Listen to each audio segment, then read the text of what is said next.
So there is no doubt in anyone's mind that at this point there is still no deal, and there is still no deal in sight, and it more and more looks like that we are heading for a no deal, despite the fact that it seems that Johnson is saying that he wants to get, quote, a bare bones deal done first and then sort out the other stuff later. And the EU have said, no, you've got to sort it out all at once or it's nothing. As well, it's all or nothing is the EU stand. And it's their right to do it, you know. It's their negotiating stance. And there are, of course, other things that are stopping this in play. However, at the moment, it is predominantly the UK that is at fault. It is wanting to demand some sort of privileged access to the EU single market and not follow the rules. And the EU has been clear from day one. You cannot have access to the single market and not take on the responsibilities or flout any of the rules that give you access to our market. We're simply not going to allow it. And the EU have been clear on it, as I said, since day one. Even when, you know, the Brexiteers was talking during the referendum, the EU were just like, well, we're not going to let you do it. And time again, the EU has stood fast on this. This has been, you know, they're not going to undermine what is the core principle of, you know, of the single market. Something that the Conservatives themselves helped to actually set up and initiate, which is even the more bizarre thing when you think about this. Because Margaret Thatcher was a core architect of the single market. And yet, here we have the Conservatives, the children of Thatcher, desperate to want to get out of it, but at the same time keep their access to it. And are we going to get something like a bare bones deal? Who knows? I think it's either going to be the most barest of bones deal ever going, or it's going to be a no deal. And I think there's still a 50-50 choice over what's going to flip. And it's honestly going to be about pressure. And it's going to be how much pressure gets piled on Boris Johnson. And one of the things that the Labour Party has been doing is they said, okay, if Brexit wants to be done, we're not going to touch it. We're just not going to say anything about it. It's Johnson's fault. Because otherwise, they then get pulled into fighting a culture war argument, and then the Conservatives can turn around and say, see, it was Labour's fault because they dared question us and ask for accountability over Brexit of something that we wanted to do. So, as you can see, Labour's in quite a good position here. So, this comes from Huffington Post, and this is written by, I think, the MP for Leeds West, a name called Rachel Reeves. And it's called "The Clock is Ticking on Brexit. So where's that oven-ready deal?" It's now September, and the month for the Conservative government to finally get serious about securing a trade deal with the European Union. In June, Boris Johnson claimed that there was no reason a deal couldn't be agreed by the end of July. Yet, despite the Prime Minister calling for a tiger in the tank, negotiations reported tortoise-like progress. At the general election last year, Boris Johnson repeatedly told the country that he possessed an oven-ready deal, but increasingly it looks like the government has forgotten to turn it on. The government approaches the EU negotiations and preparations has been infected with incompetence and carelessness, similar to what we have seen in other areas of government. Important questions outnumber answers, and slogans have replaced solutions. After a summer of shambles, here we are just some of the core questions the government must answer. First, where are we on the most important deal to the UK?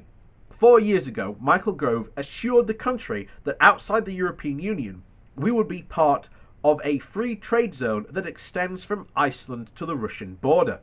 Yet, with just 121 days to go, a deal with the EU has still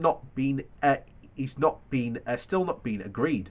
The government has asked British businesses to, quote, get ready, but they still don't know the tariffs or trade barriers they need to be ready for. It's a complete farce. Second, what about our post-Brexit infrastructure? Much of the border requirements for the government's Brexit plans are not yet in place or even ready for when the UK leaves the customs market or the customs union on the 11 p.m. on December 31st. On December 31st, 2020. Deal or no deal, Dover, Dover, Hull, and other port cities and towns will require additional and necessary measures, potentially including new lorry parks to prevent transport bottlenecks and wider transport disruption. On the 1st of July, I visited one site in Ashford to see the progress for myself. Construction had only just started, and worryingly, these last-minute excavations had just hit a literal Saxon wall in recent days. That's quite funny. Background for this: you may have heard the Farage Garage being built in Ashford.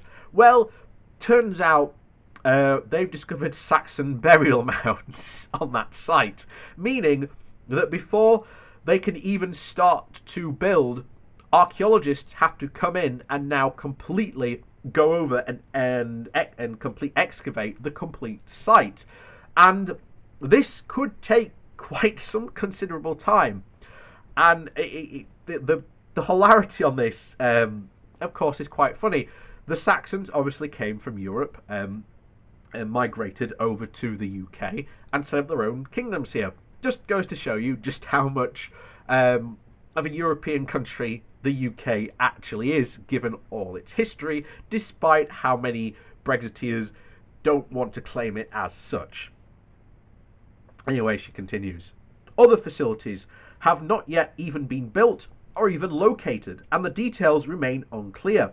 The technology to manage Boris Johnson's border down the Irish Sea only went out to tender last month, and the results remain untested. The Tory government should have been preparing for this years ago. Third, there's the implications of the country of leaving without a deal. Those in government who insist that the prospect of the UK leaving without a trade deal is a vital negotiating strategy must be furious at the current implications could be so grave for the country. 10 days ago, a leaked presentation from Grove's own department showed a reasonable worst-case scenario of failing to strike a deal in time, and included possible shortages of medicines, food and fuel, animal diseases spreading, councils going bust, and our social care sector plunged into chaos, and shortages of electricity and chemicals needed to purify drinking water, and airdrops of food required for the Channel Islands. And that's just the worst case scenario. You know, I'd hate to think what the best case scenario might be, if that's the worst one. And that's not a show of strength, but a sign of complete incompetence and chaos. These warnings come directly from a department led by someone who said a Brexit deal would be easy. It's been 4 years and 3 prime ministers since the EU referendum, and the Conservatives are still, incredibly, not yet ready. The cabinet appears in disarray, with Liz Truss writing to Rishi Sunak and Michael Gove before the summer, voicing her concerns. We've heard very precious little from the Chancellor of the Exchequer, whose financial plans would be sent into complete tailspin if the UK was reduced to trading with our neighbours on WTO terms, with the currency worthless. It would be the worst possible sign to investors and increase many everyday costs for people in our country, yet Sunak remains publicly silent. Meanwhile, businesses are left to make sense of it all. In recent months, Labour's team of shadow ministers have regularly spoken with firms spanning many different sectors, including those employing many skilled staff and unionised jobs. As a result of COVID-19, many of them tell us that they simply don't have the same level of capacity to prepare for an exit without a negotiated deal compared to 2019. Employers and trade unions tell us the priority must be securing a trade deal with the EU with zero tariffs and zero quotas. And the only way we're going to get that is by staying in the customs union and single market. Only way we're going to get it. So the impact on businesses will ripple through to the workers. People have gone through so much in 2020, and the government's job should be to reduce the stress, not add to it. Last summer, Boris Johnson said F businesses when it came to the Brexit negotiations. His cabinet ministers have been equally rude about the country's workforce, with the current Foreign Secretary and Home Secretary and International Trade Secretary all having co-authored the notorious Britannia Unchained. And there it is again. I keep on mentioning this book because it keeps on coming up in all these things. This book, if you want to understand the current Conservative Party, especially people on the front bench, you have to go and read this book. And it worryingly claimed that British workers are among the worst idlers in the world. We need a deal which reflects our country's desire for high standards in employment, consumer and environmental and welfare protection rights in our future outside the EU. On top of all these gaps include trade, infrastructure preparedness, businesses and jobs. There's a threat to stability without a negotiated deal. If the Conservatives fail to agree a deal with the EU, it could put the most important Northern Ireland Protocol under pressure and show further contempt towards Scottish and Welsh parliaments. Make the UK has shown that manufacturing jobs in England's most hard-pressed and held-back regions could be hit from crashing out without a no negotiated deal, and badly damaging spending power and livelihoods in towns and local economies. And now more than ever, the UK must secure a trade deal and pull together as we fight the health and economic challenges of COVID-19. It would be a spectacular failure for the entire Conservative government if they do not deliver the oven-ready deal with the EU they promised to the British people. Leaving without a negotiated deal wouldn't end matters, but it would be painful to postpone the most important trade deal in UK government will actually have to sign in history. People should not have to pay the price for such political incompetence. Labour and the vast majority of people in our country want and expect the government to deliver the deal that was promised. This is the month to make it happen.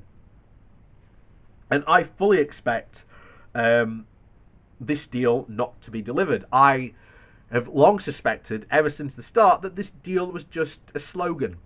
In reality, it was just, smoke and papers. They can wave about, I'm sure, the deal they said in their hands, but it was no deal at all. In fact, if you really look back at what they were talking about, most of them were talking about the withdrawal agreement, and that is not the deal. And you get to an even point now of where you have Conservative ministers saying that we can just rip up this withdrawal deal. In fact, many of the Brexiteers are saying that that's what we should do now. And this is the worrying part that continues this bizarre continuing spiral of Brexit, continuously over and over again. That the Conservatives and the Brexiteers do not understand the EU, they do not understand how it works, they do not understand the modern world, they do not understand modern economics, they do not understand modern capitalism, and they are incapable of providing any solutions to any of the problems and crises that our country is facing. Northern towns feel left behind. That is because they've lacked investment for decades. Not only that, but you've also got to pile on top of that austerity, which has been the most crippling thing to many of these towns and regions.